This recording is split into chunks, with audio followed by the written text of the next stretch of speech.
over the Constitution. His regulations on business and regulation on agriculture were declared unconstitutional. And other programs were going to be declared unconstitutional along the way.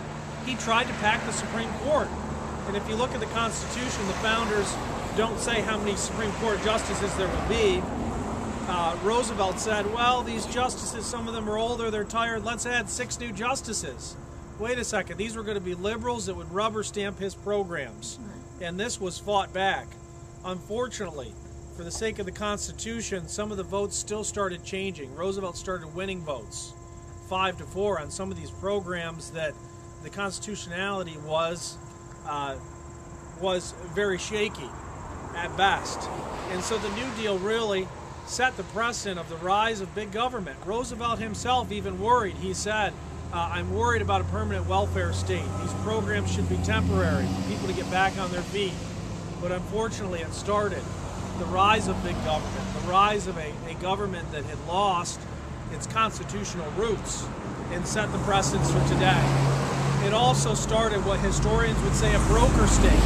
Now government was measured by how well your interest could broker with the government. Agriculture was getting subsidies, and look at today, we have billions and billions and billions of dollars in agriculture subsidies for big agriculture. Seniors, of course, would have their constituency for Social Security. Labor unions would be emboldened. And it goes on and on and on. And Roosevelt, in his re-election, became really one of the first pork barrel politicians. They realized a lot of these New Deal programs weren't working. And in 1936, they said, Illinois, that was one of their battleground states. Let's put a lot of projects there and say that we're creating a lot of jobs. So now we think of members of Congress like Maurice Hinchey fighting for those pork barrel projects, and it's our money. It went to Washington and Albany, it was recycled, it came back, less of it. It was Roosevelt who was using that pork and setting these precedents. Lyndon Johnson, what can we say about the Great Society? There is a quote from Johnson himself and his aides, we're passing legislation so quickly we don't even know what we're passing here. He wanted to outdo Roosevelt. All these programs, Constitution, what? Let's just do programs here. Let's move towards socialism. I think Johnson probably would have got along pretty well with Nancy Pelosi, who said, let's pass the health care bill first, and then afterwards we could read it and figure out what's in it.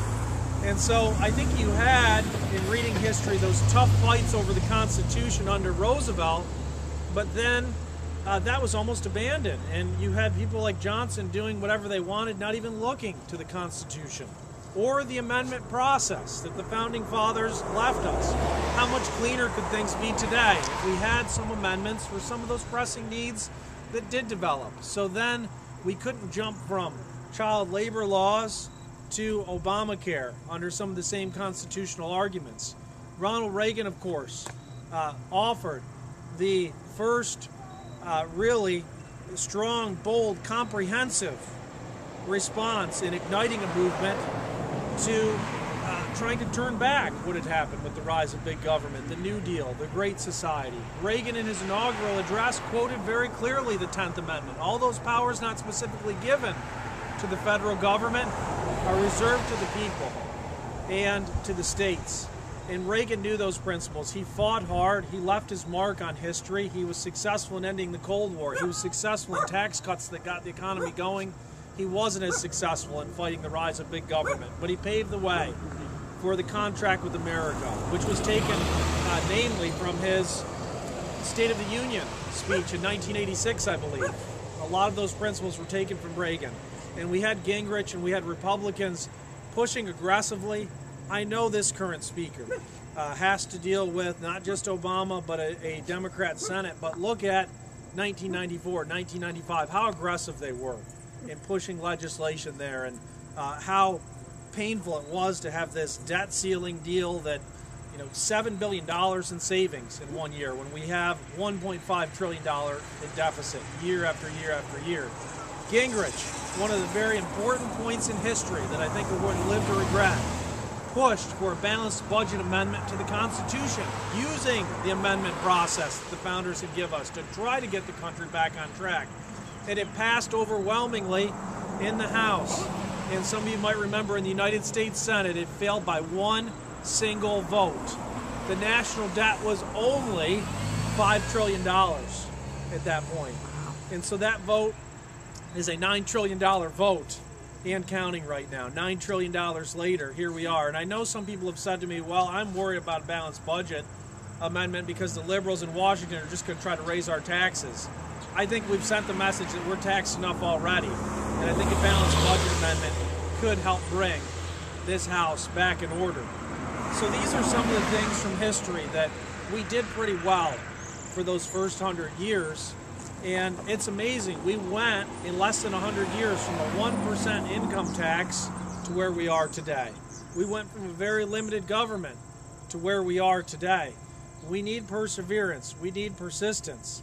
I'm planning on running for Congress here a third time. I think persistence and perseverance are my main qualities here, but I'm running because I believe I can make a difference. But it's not just about one congressional race. It's about every single American standing up, and you all can make a difference by educating neighbors, by running for office. We've got some great races here, Wright and Gardner. Bill Barrett going for supervisor here, and the election will be upon us before we know it. Jack Hayes, who's fought in the legislature for us here, going for election. We need reform, going for re-election. We need reform on all levels here, and we need to hold on to that which the founders gave us. Get back to the principles of that which the founders gave us. This needs to be our mission. This needs to be our goal. It's not going to be accomplished overnight, but I think if we keep working, we can get there. Thank you. Yay. I'm willing to take any other questions about what you think from history, perspective-wise, what was happening at different points, some of these debates the founders had throughout history. Yes? How do you feel about the 17th Amendment? You know, because now it's all by democracy. You know, it's all Right. the people's vote. It used to be the people's house and you know, the state's house. Yeah, so the 17th Amendment, we used to have the indirect election of United States senators.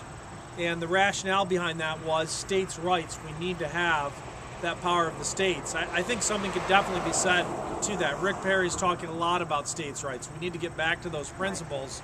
I guess the flip side, returning to the legislatures, is we do have corruption in some of the legislatures as well, and the cronyism and other things. So it's definitely a mixed bag. I think it's unlikely that we'll repeal the 17th Amendment at this point, but I like the principle of talking about it and the idea of getting back to states' rights here. I don't know if we couldn't get much worse than our senators from New York State right now. Right. I guess you could argue from our selfish perspective here, we'd have the state Senate in Republican hands, so we might wind up with better state senators, but I'm pretty skeptical of Albany and what might come out of the Right. process in terms of a senator. So I like the idea of being able to vote for the senator, but the compromise has been we're getting away from this idea of states' rights here and that principle. Yes, Jack.